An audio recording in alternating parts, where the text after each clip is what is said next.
우리는 신앙생활을 하면서 성령님이라는 단어를 자주 듣습니다.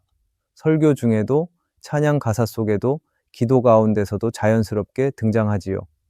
그런데 막상 일상 속에서 성령님과 어떻게 살아가야 하는지, 성령님과 동행한다는 것이 무슨 뜻인지 분명하게 알고 살아가는 사람은 많지 않습니다. 성령님을 믿기는 하지만 어떻게 그분의 인도하심을 따를 수 있는지, 그분의 음성을 어떻게 들을 수 있는지 막막하게 느껴질 때가 많습니다. 예수님께서는 제자들에게 내가 떠나는 것이 너희에게 유익하다고 말씀하시며 성령님을 보내시겠다고 하셨습니다. 그분은 위로자요, 돕는 분이며 진리 가운데로 인도하시는 분이라고 하셨습니다. 그렇다면 예수님이 직접 함께 하시던 때보다도 성령님이 함께 하시는 지금이 더 복된 시간이라는 뜻입니다. 하지만 우리는 현실 속에서 이 약속을 어떻게 붙잡고 살아가야 할지 감을 잡지 못할 때가 많습니다. 성령님의 존재를 인정하면서도 정작 중요한 순간에는 내 생각과 판단대로 결정하고 문제 앞에 서면 기도보다 계산이 먼저 떠오르기도 합니다. 마음 한편에서는 하나님을 의지하고 싶지만 구체적인 방법을 잘 모르겠다는 생각이 드는 것입니다. 성령님과 동행하는 삶은 결코 특별한 사람들만의 이야기가 아닙니다. 모든 성도가 누려야 할 은혜이고 또한 반드시 훈련해야 할 신앙의 실제입니다. 이 설교에서는 막연한 개념을 넘어서 우리가 성령님과 어떻게 함께 살아갈 수 있는지, 그분과 동행하는 삶이 실제로 어떤 것인지 하나씩 나누려고 합니다. 그리고 그 동행이 결국 우리를 어떻게 변화시키는지를 함께 살펴보려고 합니다. 첫째, 성령님의 임재를 인식하는 법을 배워야 합니다. 성령님과 함께 걷는 삶은 그분이 실제로 나와 함께 하신다는 사실을 분명히 아는 데서 시작됩니다. 누군가와 길을 함께 걷고 있으면서도 그 존재를 인식하지 못한다면 그 길은 함께 걷는 것이 아니라 혼자 걷는 것과 다르지 않습니다. 신앙생활도 마찬가지입니다. 예수님을 믿는 순간 성령님은 우리 안에 오셔서 거하시지만 우리가 그분을 인식하지 못하고 살아간다면 동행은 시작되지 않습니다. 그러므로 신앙의 출발점은 성령님의 임재를 알아차리고 그분이 지금 이 순간에도 내 삶 속에서 함께하고 계시다는 것을 자주 기억하고 되새기는 데 있습니다. 많은 그리스도인들이 성령님을 단지 예배 중 특별한 감정이 느껴질 때에만 임재하시는 분으로 이해합니다. 그러나 성령님은 우리가 감정을 느끼든 느끼지 못하든 항상 우리 안에 계시며 우리와 함께 일상을 걸어가시는 분이십니다. 그분은 우리의 감정에 따라 가까워지기도 하고 멀어지기도 하는 분이 아니며 환경에 따라 달라지는 분도 아닙니다. 고린도전서 6장에 보면 우리의 몸이 성령이 거하시는 전이라고 분명히 말씀합니다. 이 말은 예배당이 아니라 바로 내 몸과 내 삶의 모든 자리가 성령님의 임재의 장소라는 뜻입니다. 우리가 직장에 있을 때에도, 가정에서 아이들을 돌볼 때에도, 길을 걷고 장을 볼 때에도 성령님은 늘 함께 계십니다. 문제는 우리가 그 사실을 얼마나 인식하고 살아가느냐는 것입니다. 임재를 인식한다는 것은 단순히 어떤 특별한 체험을 반복하는 것이 아닙니다. 오히려 성령님이 매일 우리 삶의 순간마다 함께 계신다는 진리를 받아들이고 그분께 반응하는 태도를 기르는 것입니다.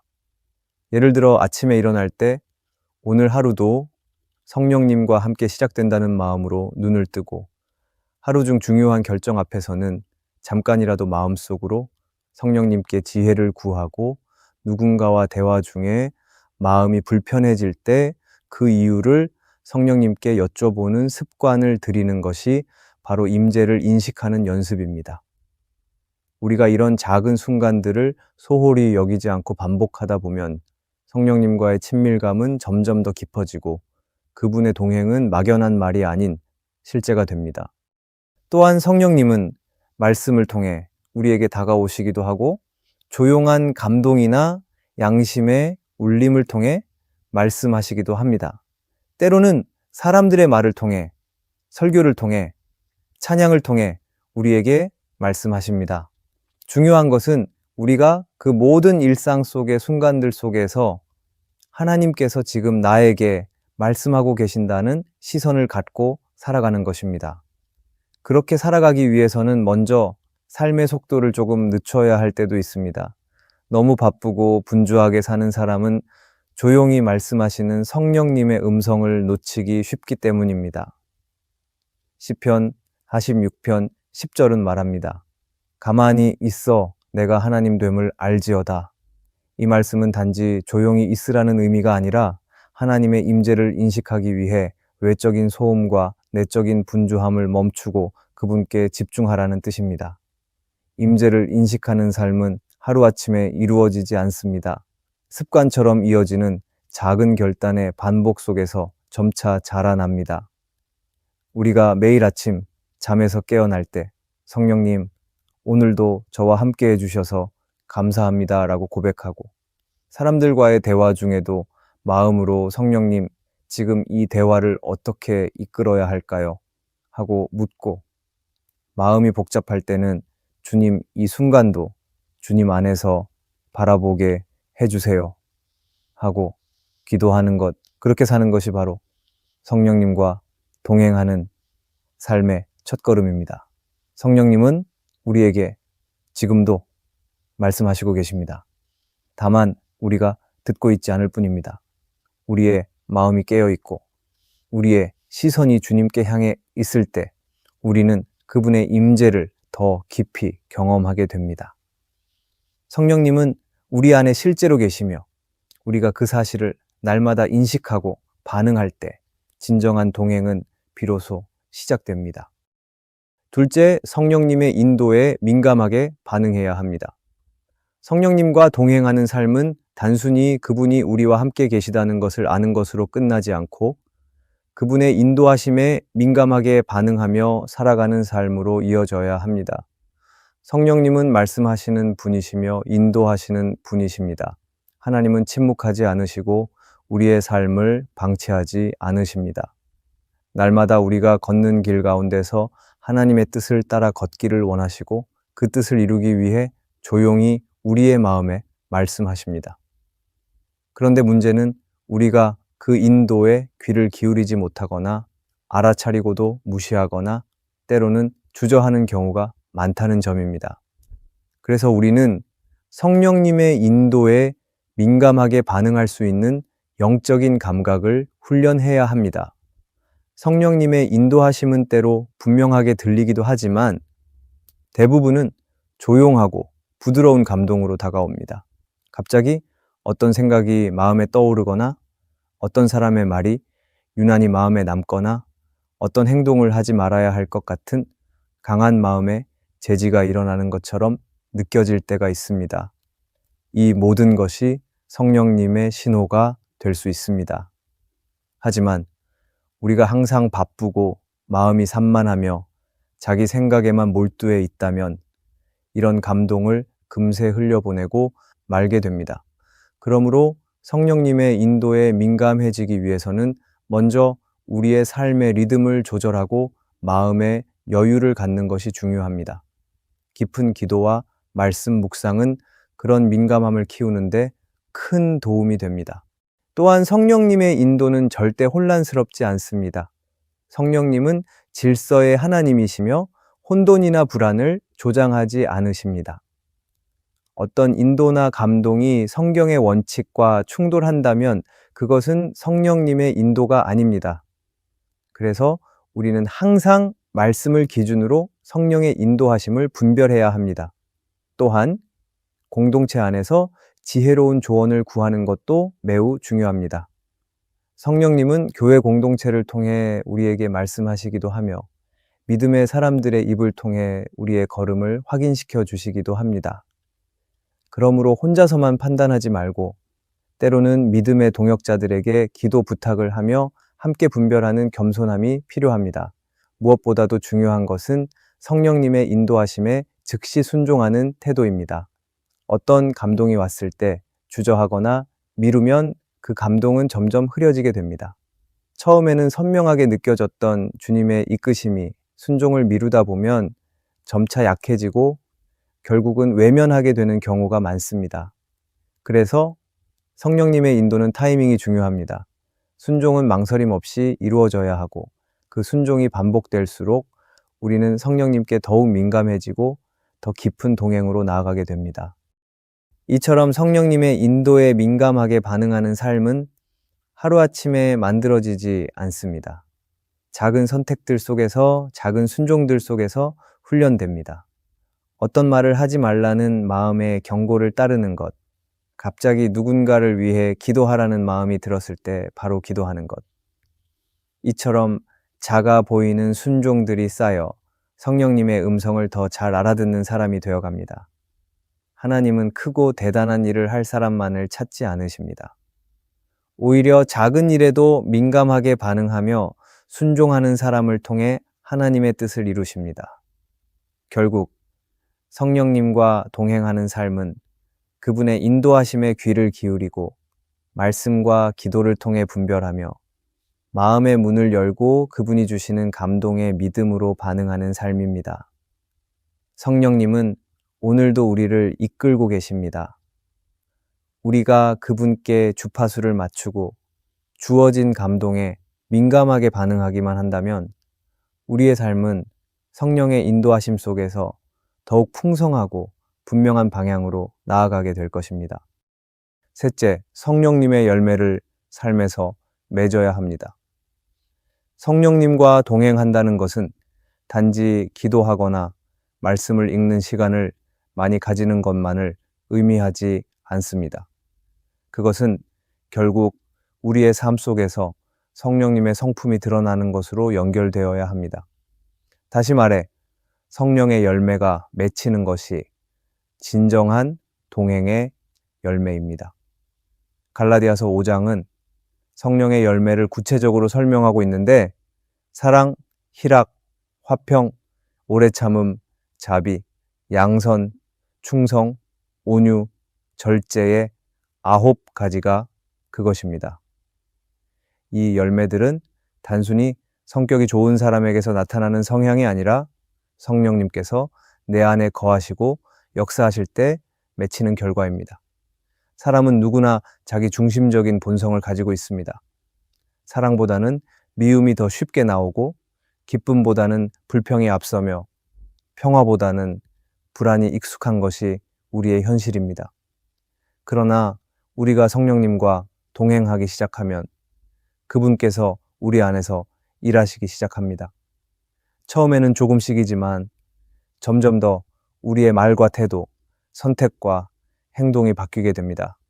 이전에는 쉽게 분노하던 사람이 인내를 배우고 사람을 판단하던 사람이 이해와 자비를 품고 언제나 자신의 이익만을 따지던 사람이 다른 사람의 유익을 먼저 생각하게 됩니다. 이것이 바로 성령의 열매입니다. 성령의 열매는 억지로 만들어지는 것이 아니라 성령님의 임재 아래에 머무를 때 자연스럽게 맺히는 결과입니다. 마치 나무가 햇빛과 물과 양분을 충분히 받을 때 열매를 맺는 것처럼 우리가 성령님의 말씀 안에 깊이 뿌리 내리고 매일 그분과 교제하며 살아간다면 우리의 삶에도 그 열매가 나타나게 됩니다. 하지만 이 열매는 시간이 필요합니다. 즉각적인 변화가 아니라 꾸준한 순종과 성령님과의 지속적인 교제를 통해 천천히 맺히는 것입니다. 그렇기 때문에 우리는 실망하지 말고 낙심하지 말고 계속해서 성령님께 의지하며 살아가야 합니다. 또한 열매는 혼자 감상하기 위한 것이 아니라 누군가에게 나누기 위해 맺히는 것입니다. 우리가 사랑과 온유의 열매를 맺을 때 그 열매는 우리 주변의 사람들에게 생명과 회복을 가져다 줍니다. 가정 안에서 성령의 열매가 맺힐 때 그 가정은 평안해지고 교회 안에서 열매가 맺힐 때 공동체는 성숙해지며 일터나 학교에서 맺히는 성령의 열매는 세상 속에서 그리스도의 향기를 드러내는 도구가 됩니다. 결국 성령님의 열매는 나 하나만의 만족을 위한 것이 아니라 이 땅에서 하나님의 나라를 드러내는 도구가 되는 것입니다. 우리가 성령님과 동행한다는 것을 증명하고 싶다면 내 말보다 내 성품을 점검해야 합니다. 기도는 열심히 하지만 쉽게 짜증을 내고 예배는 드리지만 여전히 교만과 판단이 가득하다면 그것은 성령님과의 참된 동행이 아니라 단순한 종교적 습관일 수 있습니다. 성령님은 우리를 진심으로 변화시키길 원하십니다. 우리 안에 하나님의 성품을 새기고 그 열매를 통해 이 땅에 하나님 나라의 기쁨과 평화를 흘려보내기를 원하십니다. 그래서 성령과의 동행은 외적인 어떤 체험이나 감정이 아니라 내적인 성숙과 성품의 변화를 통해 그 진실성이 드러납니다. 그리고 이 열매는 우리가 끝까지 성령님께 붙어 있을 때 결코 맺히지 않을 수 없습니다. 넷째, 성령님과의 동행은 끊임없는 기도와 순종 안에서 자랍니다. 성령님과 동행하는 삶은 단지 말씀을 아는 것으로 끝나지 않습니다. 그것은 날마다 성령님 앞에 무릎 꿇는 기도와 그분의 말씀 앞에 순종하는 삶으로 이어져야 합니다. 기도는 하나님과의 교제이며 순종은 하나님과의 관계를 행동으로 드러내는 방식입니다. 이 두 가지는 결코 분리될 수 없고 함께 있을 때 더욱 강력한 동행의 힘을 발휘하게 됩니다.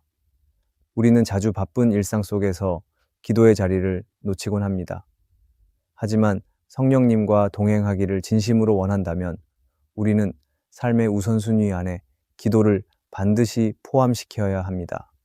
기도는 단지 무언가를 요청하는 시간이 아니라 성령님의 음성에 귀를 기울이고 그분의 뜻을 분별하며 내 마음을 그분 앞에 드러내는 시간입니다. 때로는 말을 많이 하지 않아도 좋습니다. 고요히 앉아 하나님을 바라보며 마음을 여는 그 시간이야말로 성령님께서 역사하시는 순간이 됩니다. 그런 시간을 자주 가질수록 우리는 점점 그분의 마음에 민감해지고 우리의 삶은 성령님의 흐름에 자연스럽게 반응하게 됩니다. 그러나 기도만으로는 충분하지 않습니다. 기도는 시작일 뿐 그 기도 속에서 들은 말씀에 실제로 순종할 때 진정한 변화가 일어납니다. 성령님의 인도는 때때로 우리의 생각과 계획을 넘어설 수 있습니다.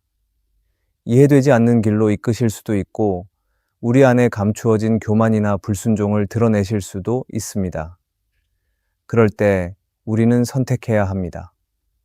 내 생각대로 갈 것인지 아니면 성령님의 이끄심을 따라 갈 것인지 말입니다. 순종은 불편할 수 있지만 그 안에는 늘 생명의 열매가 있습니다. 팀 켈러는 그의 책 기도에서 이렇게 말합니다. 하나님과의 친밀한 관계는 말씀과 기도의 두 날개 위에 자라납니다. 팀 켈러는 기도와 말씀이 분리되지 않을 때에야 비로소 하나님과의 관계가 온전해진다고 강조했습니다. 그리고 그 온전한 관계 안에서 우리는 성령님과의 동행을 경험하게 됩니다. 말씀을 읽고 그 말씀을 기도로 되새기며 기도 가운데 들은 하나님의 뜻을 순종으로 실천하는 이 삶이 바로 성령과 걷는 삶입니다. 성령님은 우리를 억지로 이끌지 않으십니다. 다만 우리가 자원해서 그분을 의지하고 그분께 반응하기를 기다리십니다. 기도는 우리가 그분 앞에 마음을 여는 첫걸음이고 순종은 우리가 그분께 내 삶의 주권을 맡기는 신뢰의 행위입니다. 그리고 이런 하루하루의 기도와 순종이 쌓이면 우리는 어느새 그분과 깊은 동행의 길을 걷고 있는 자신을 발견하게 됩니다. 성령님과 동행하는 삶은 특별한 은사를 받은 몇몇 사람들만 누리는 것이 아니라 모든 그리스도인이 누려야 할 복된 삶입니다. 그 동행은 어느 날 갑자기 주어지는 것이 아니라 날마다 깨어 기도하고 민감하게 반응하며 작게라도 순종하는 삶 속에서 서서히 자라납니다. 우리가 성령님의 임재를 인식하고 그분의 인도하심에 귀 기울이며 삶 속에서 열매를 맺고 끊임없이 기도와 순종으로 살아간다면 어느 순간 우리의 일상은 더 이상 우리가 혼자 살아가는 시간이 아니라 성령님의 손에 붙잡혀 이끌림 받는 은혜의 시간이 됩니다. 때로는 무기력하고 주님의 뜻을 분별하기 어려울 때도 있습니다. 하지만 그때야말로 더 깊이 성령님의 임재를 구해야 할 때입니다. 하나님은 멀리 계신 분이 아니라 지금 이 순간에도 우리 안에 거하시며 인도하시는 분입니다.